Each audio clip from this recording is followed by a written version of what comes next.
Well, good morning, everybody. Good morning. Thank you for coming today. Yeah, I was going to be talking on a subject I've talked about before. This is the subject of the five remembrances, also called the five recollections. And I'll read the five recollections here.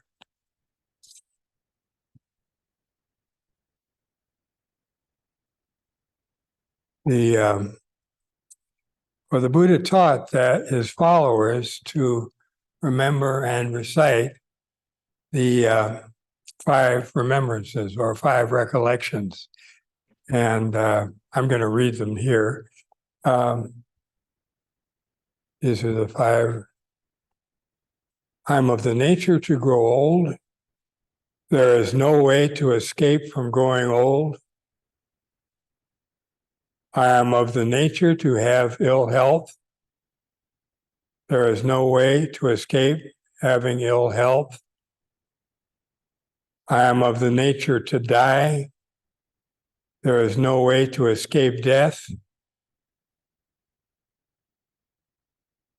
All that is dear to me and everything I have and everything I love are of the nature to change.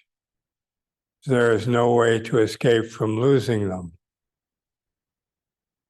My actions are my only true belongings.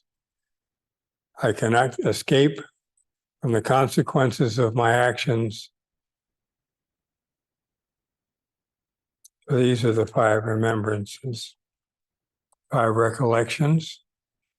And so I just wrote down some things, some comment on them. And well, we usually deeply believe, we have deeply rooted fears about old age, sickness, death, and being separated from what we love. But these five remembrances or recollections remind us that there is no way to escape from these things that we fear. The only way to be released from the fear of these things is to directly realize these things as they are here and now. The fifth of the five remembrances points to the fact that there is no way to escape from the consequences of our actions.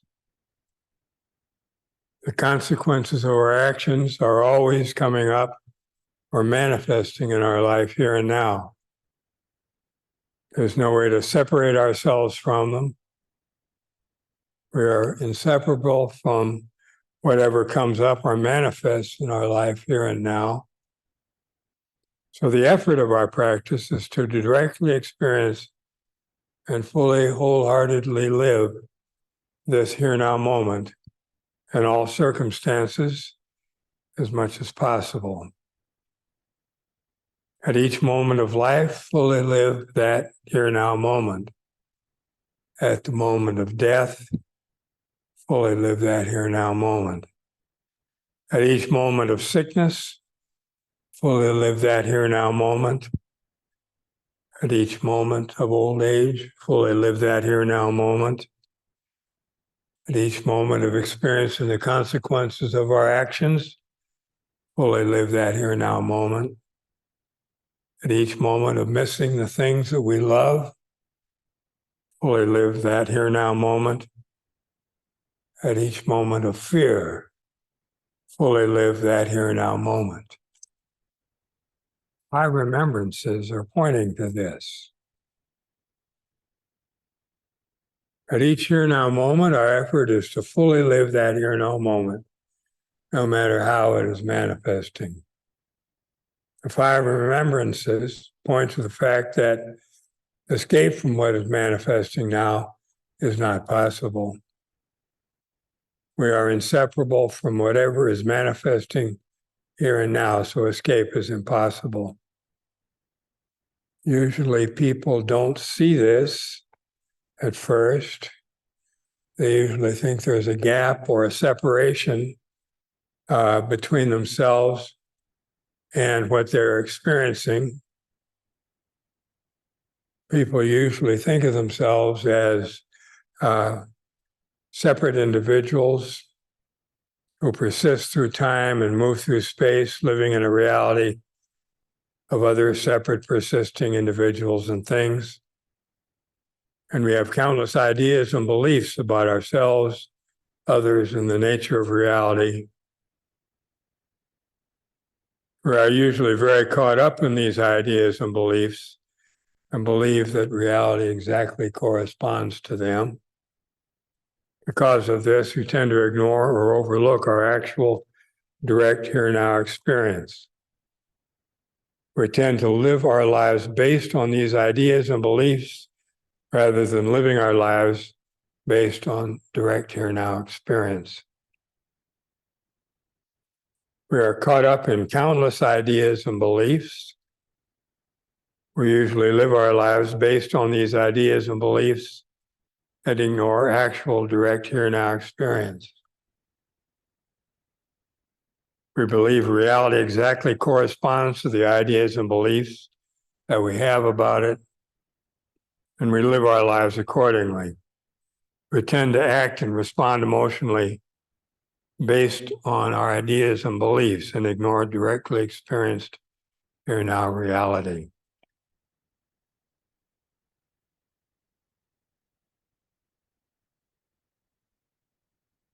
Our practice is to be aware here and now in all circumstances as much as possible. In this practice of awareness here and now, it can be seen when we are caught up in our ideas and beliefs and thereby ignoring direct here now experience. When this becomes evident, resume the practice of being aware here and now. In this practice of being aware here and now, the ways in which direct here now experience is ignored can be seen and let go of. In the practice of here now awareness, it can be realized that all the seemingly separate individuals, things, and phenomena are empty of separate persisting selfhood and substantiality. Ultimately,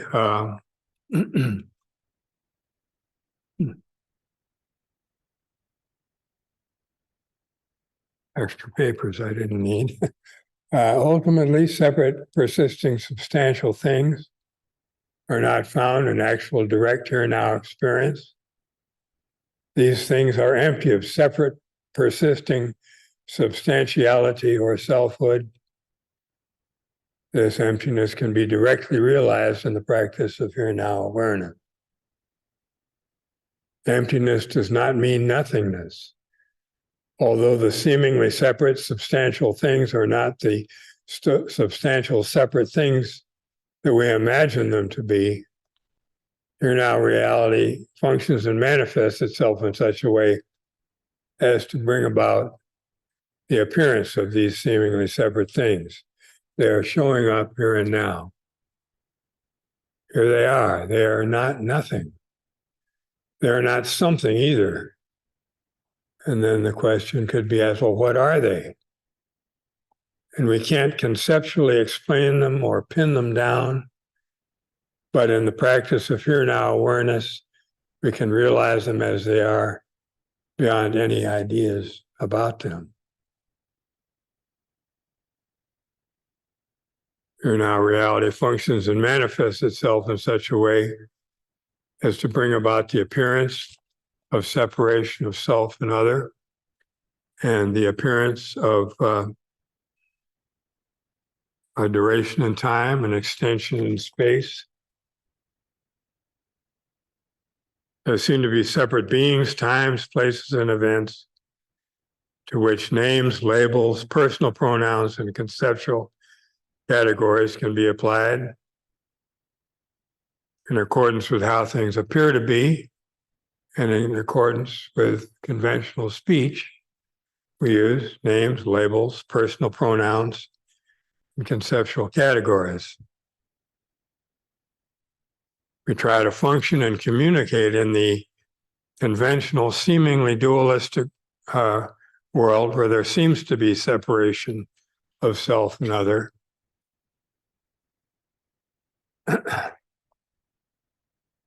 Without being taken in by the belief that there actually is this separation. We try to take care of the seemingly separate, seemingly persisting beings without being caught up in the belief that they actually are separate, persisting beings, and as much as possible, without being caught up in any of our one-sided prejudices and beliefs.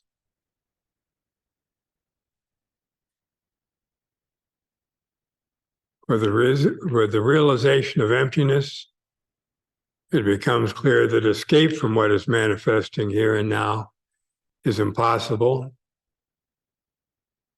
It also becomes clear that attachment to what is manifesting here and now is also impossible. The practice of awareness here and now is the key to realizing this emptiness. Suzuki Roshi, a story about him. I was talking to a person that I knew at the Zen Center in San Francisco, and she was talking about hearing Suzuki Roshi, the teacher there, make the statement, "You cannot have attachments." And this person thought that Suzuki Roshi had made a mistake. Suzuki Roshi's native language is Japanese. And she thought that Suzuki Roshi meant to say, you shouldn't have attachments. But eventually she realized you can't have attachments.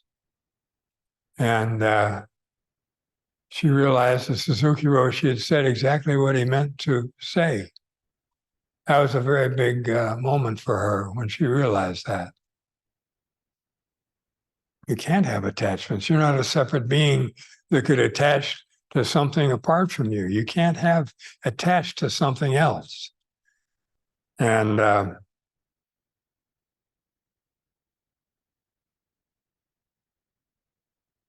it's not possible to escape what's manifesting here and now. We're inseparable from whatever is manifesting here and now. Can't attach to it as if it were something separate, and as if we were something separate attaching to it. We can't escape from it either. This becomes clear in the realization of emptiness.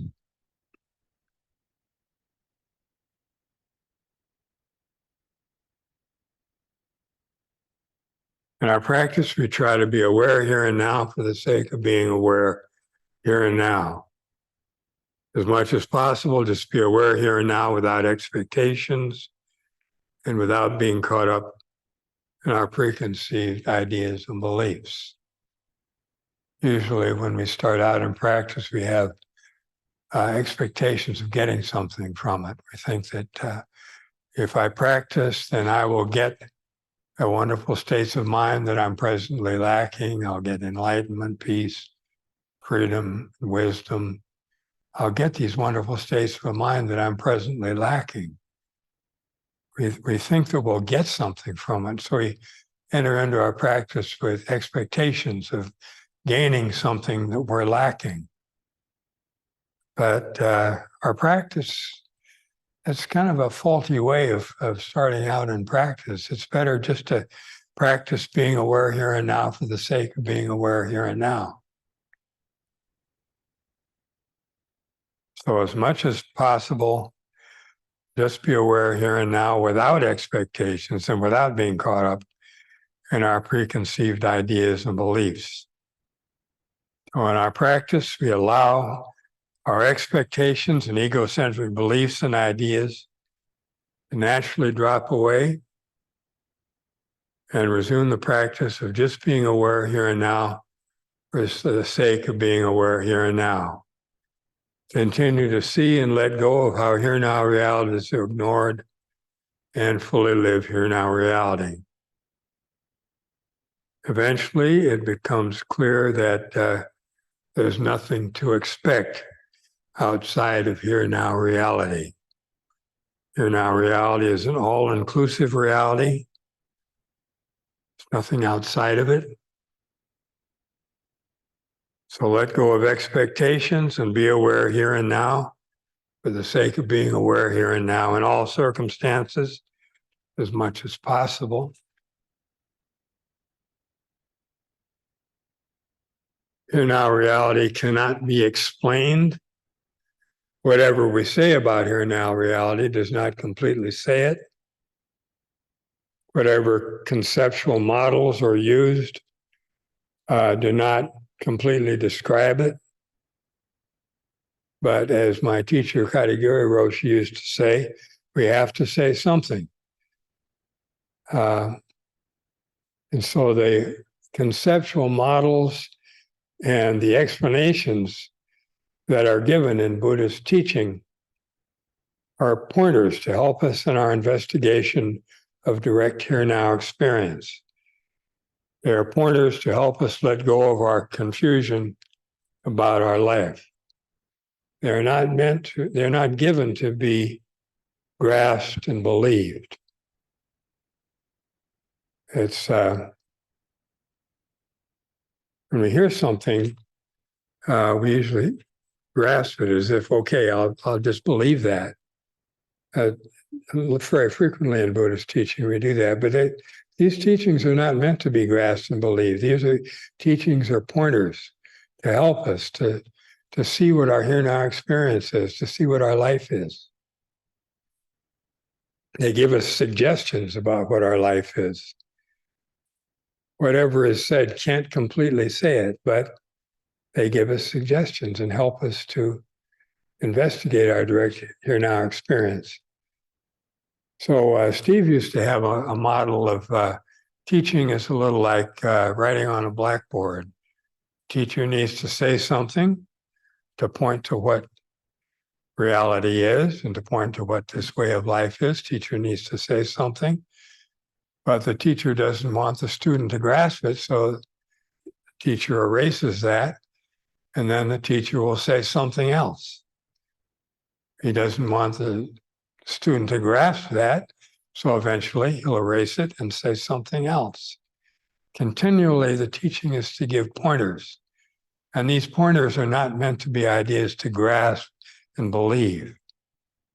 They're just pointers to help us in our investigation of what our life and practice is.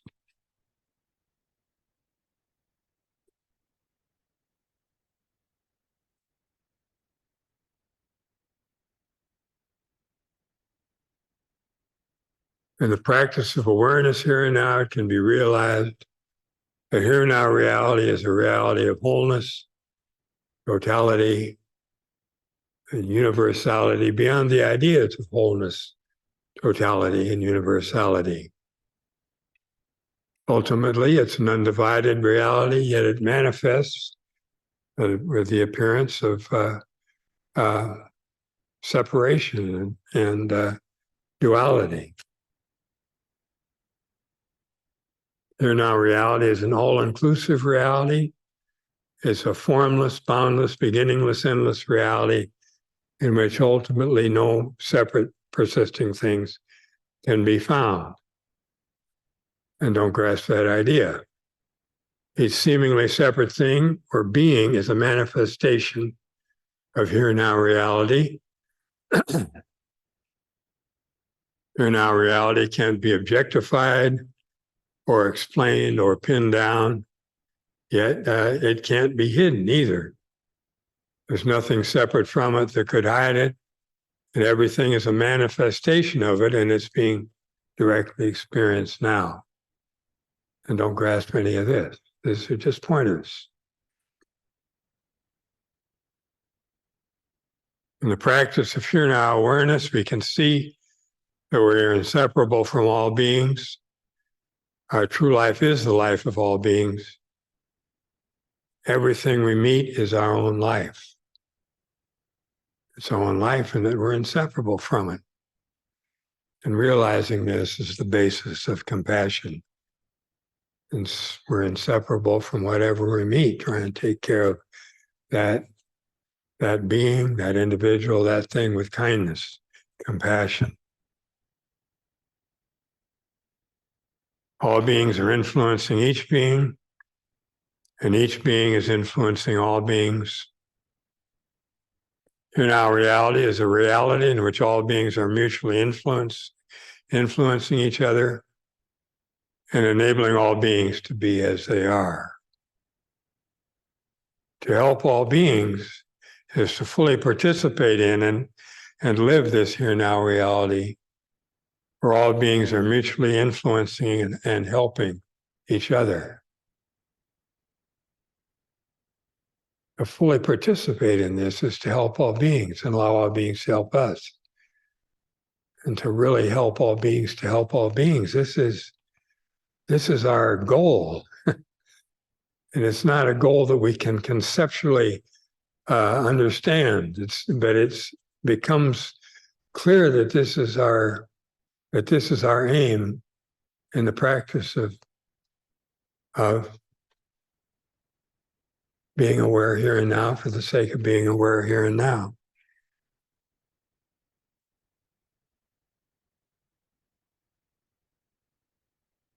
In the practice of awareness here and now, we can see and let go of how here and now reality is ignored and fully live here and now reality. This directly experienced here and now reality is our true life, our true self, our true nature. Our experiences of old age, sickness, and death are manifestations of our true life, our true self, our true nature. As the 5 recollections mention, there's no way to escape from them. No way to escape from old age, sickness, and death. Instead of trying to escape from them, fully live this directly experienced here now reality and directly realize what they are. The 5 recollections or remembrances are pointing to this.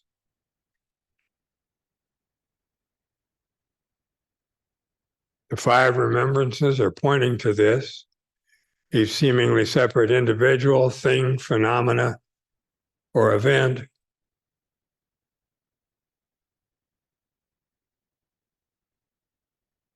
is a manifestation of directly experienced here now reality. They are empty of separate persisting selfhood or substantiality. They cannot be grasped, attached to, or pushed away. Instead of trying to grasp them, attach to them, or push them away, take care of them with compassion.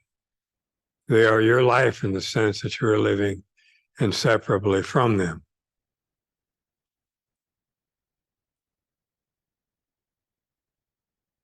We can't pin down exactly what we do in each moment. We have in how we take care of our life and how we take care of ourselves and others. We find that in the practice of here now awareness. It's not something that we can read a recipe book about. We can get general ideas about it, but we need to find how we actually take care of things in our practice of here now awareness.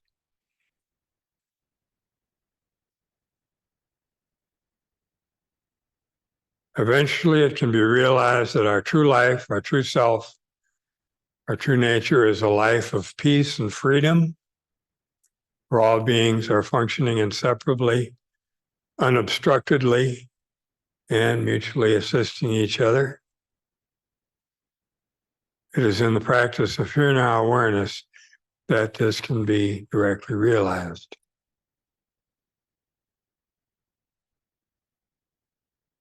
When we look at our life, all caught up in our ideas and beliefs, it doesn't seem to be a life of peace and freedom.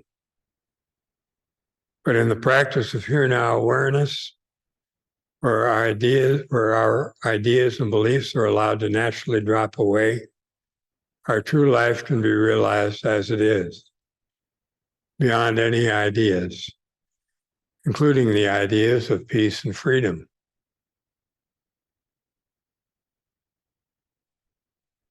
The ideas that are used in Buddhist teaching are pointers to help us in our investigation of direct here-now experience. They are pointers to help us let go of our confusion. Once again, they're not offered to be grasped and believed.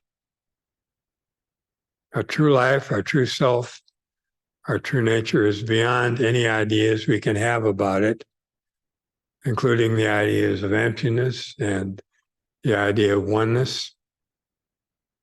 Our practice is to fully live that life. This is to live a life of true peace and true freedom beyond any ideas of peace and freedom. Oh, let's see. I think I'm going to read something from this book. There's Seeds for a Boundless Life. These are the teachings of Blanche Hartman. I've referred to her teachings before, and I find her teachings very inspirational. And so I thought I'd read a few of these, some of the things she says that are, I think, related to what I've been talking about.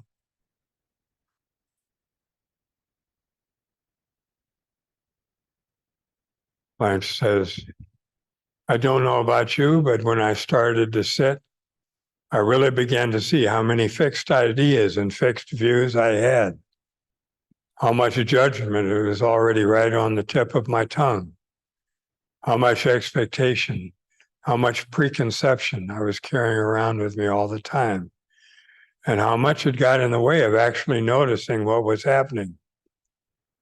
I don't want to tell you that after years I'm free of all that, but at least I notice it sooner, and I sometimes don't get caught in believing it.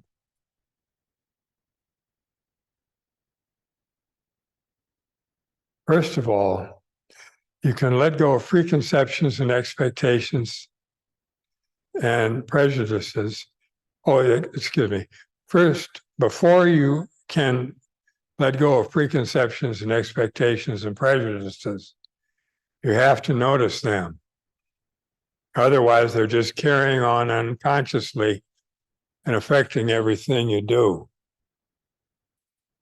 But as you carry out Zen practice, you begin to notice the really persistent ones. And pretty soon you can't take them seriously. They just keep popping up and popping up. And after a while, you become really familiar with them. And you can't get so buried under something once you realize it's just a habitual state of mind and doesn't have much to do with what's manifesting right here and now. It's just something you haul around with you all the time and bring out for every occasion. It hasn't much to do with the present here now situation. Sometimes you can say, oh, I'm just hauling that around with me. I don't think it has anything to do with this here and now. So our effort is to meet whatever shows up without expectation, prejudice, or preconceptions.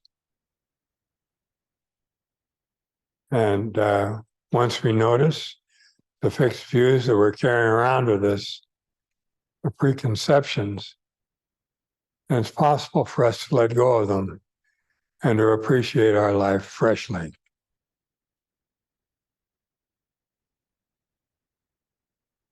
Another section, Blanche says, we practice for the sake of practice, just to express and actualize our intrinsic Buddha nature for the benefit of all beings.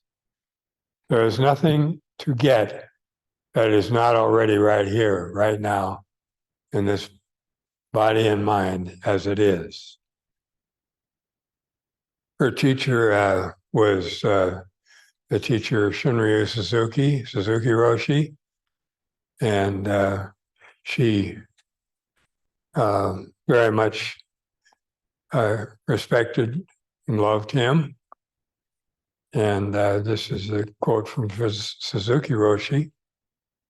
Suzuki Roshi used to say, "See everyone as Buddha. See each being as Buddha. See yourself as Buddha." And Blanche comments on this. And if we're all Buddha, if we're all interconnected like that, then an all-encompassing love has to be our experience. This basis of compassion is seeing that everything we meet is our life, and we're living a life with all beings. This is the basis of compassion.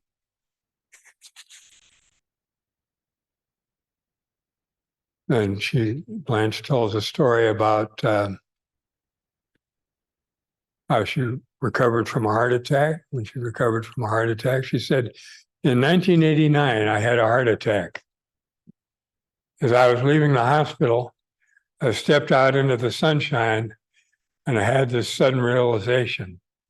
Wow, I am alive. I could be dead. The rest of my life is a gift.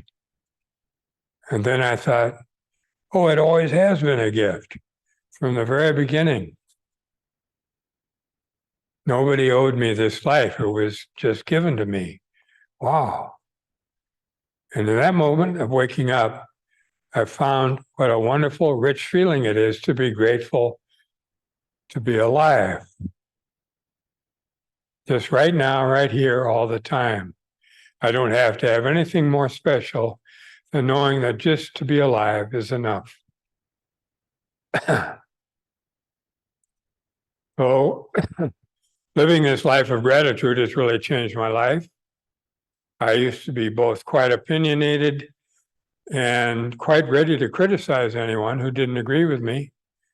Now I recognize that my life depends on all things around me. We all support each other. None of us could take care of ourselves in a world all alone. We're so completely interwoven and interdependent.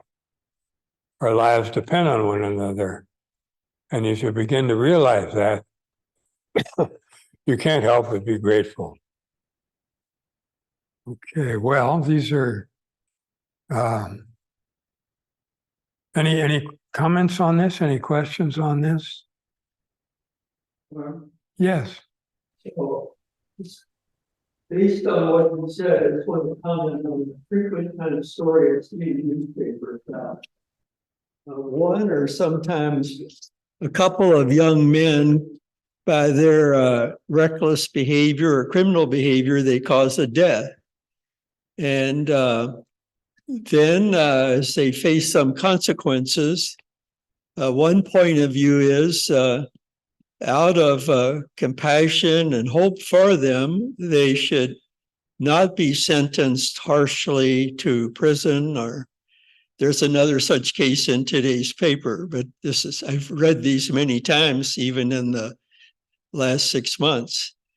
And families of people who have died feel these young men recklessly, by various misbehavior with guns or drugs, or driving 100 miles an hour on I-35, the families want these people put in jail. So based on your remarks, basically, I guess I should say, my point of view should be these young men need to be get a second chance, or maybe a third chance, and properly supervised and educated, so that loving compassion will put them into society. Is about right? Yeah, case by case. Each situation is unique. You need to find out how to take care of the situation. Not with some preconceived idea about how it is or how it should be handled, but with out of being aware here and now, and out of being aware here and now is, I think, the best possibility of finding how to take care of the situations.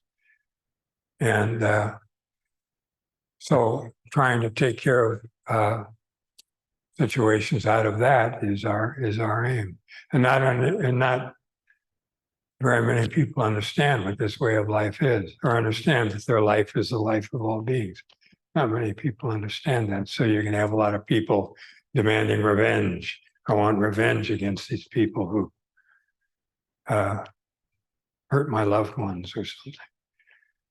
So right in the midst of all of that is manifestation. How do we step in the middle of this reality? How do we take care of it? Where all these things are showing up, all these different levels of understanding and confusion are showing up. How do we do that? We have to find that in each moment. Thank you. Yeah, thank you. That's a good question. Yes, hi, Paul. I just hold up. Yeah. Interesting quality to ask it a question. So almost every morning when I get up, I'll get up very early. And one of the first things I like is dawn. And so my dog likes dawn too. And so we both are excited and we get our gear on. She has a leash and it wraps around my waist, and it's so we're tied together. And we start walking down the block. And there is a kind of happiness that we start to share of, oh, this is great. We're walking down the block together. And I don't know what we're going to do. Probably the same thing we did yesterday, but we'll see.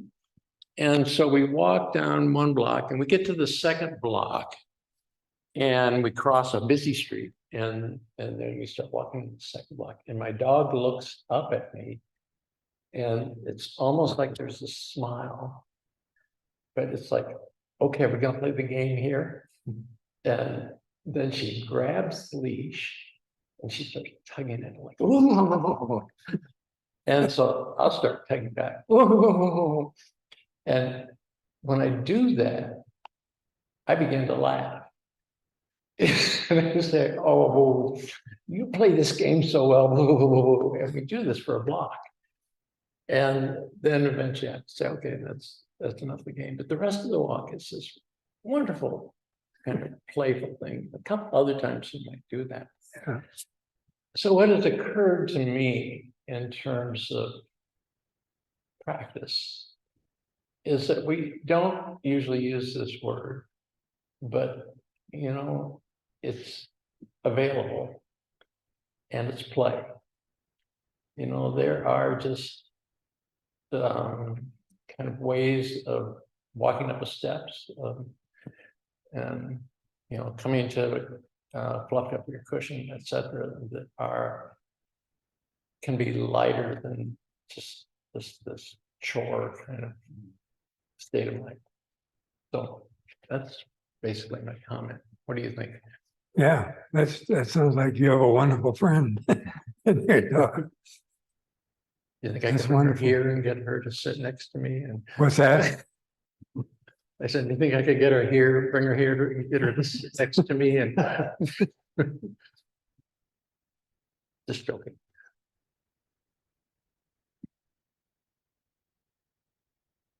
That sounds like those wonderful walks.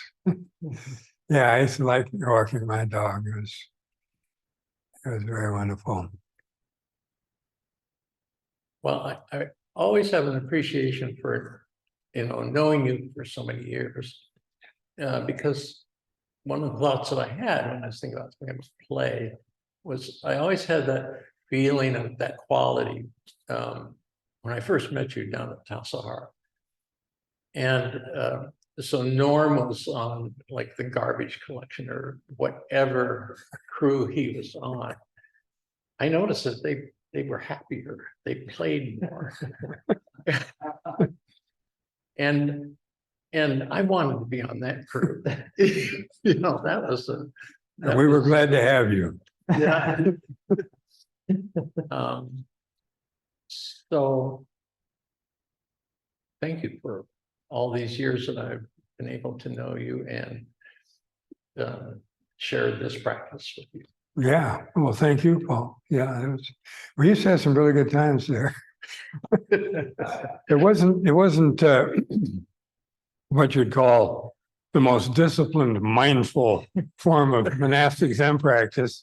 We'd sometimes end up chattering away out at our work site, but we had a wonderful time. You wouldn't hold this up. These are great exemplars of how Zen practice should be, but we were having a great time. So, But do you remember that story of Hanshan and Shite?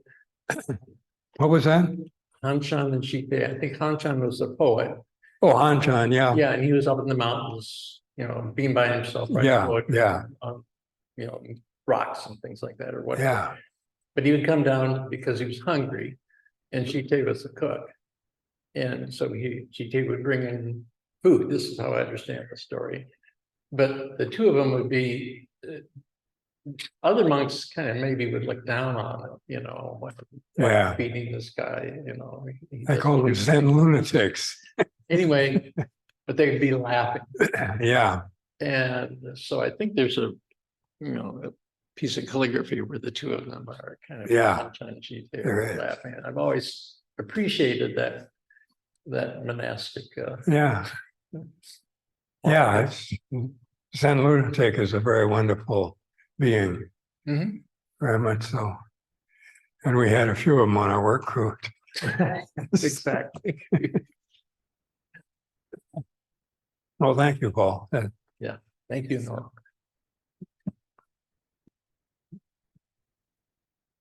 Oh, let's see. Anything else? Any other comments? Was your previous thing, did you like that play was a way to be here and now? Maybe I missed the beginning. Was that the overall point? My point is, being here, and there's all kinds of possibilities. Some are overlooked, and play is one of them. So I think But it's a way to be here and now. Is that how it tied in with the theme of the lecture? into that spirit. Yeah. Okay, I guess I just wanted to say one thing. I was wondering, I'm totally new to this, so I just was kind of checking things out today, so I may not totally understand the Zen point of view. The thing that came to my mind as you were speaking is my point of view is more kind of inclusive, that we can't choose between our more spacious self and our eternal self and our illusory small self that feels separate. That part of ourselves that thinks we're separate, that we have to accommodate that also. Oh, yeah. That's Right? right. You can't be choosing always this or that. It's got to be more holistic. So That's there's right. space for both. Our delusions Oh. are great teachers to us. Great, wonderful. Okay. Just as listening to you, I manifestations wasn't of sure if witness. there was a place for that in Zen. That because I have so much trouble with self-criticism. It's the biggest thing holding me back, and so I have to learn how to accommodate both poles kind of at the same time. I almost think you have to try to be less either or in your whole thinking about your whole self, right? Yeah. And be able to accommodate both with kind of a loving heart. Okay, there's this small self that's afraid, it's judgmental, or has these habits that aren't healthy, but I can't totally get rid of those. They have to be part of who I really accept and really cherish. Yeah, really cherish that. I think that's so important. Yeah, To cherish that weak part of yourself. Yeah, Doesn't quite get it, but it's part of that whole resonance, that whole glorious thing. It still has a place. It has some place. sure. I think it helps you operate on the earth. And you can't deny that too much without not really being healthy on the earth. Yeah, yeah. We shouldn't What would you deny say? anything that manifests. What was that? We shouldn't deny anything that manifests. Here it is. Yeah. It's this is delusion. I want to just get rid of it. I hate it. I hate delusion, but I love enlightenment though. Really love it.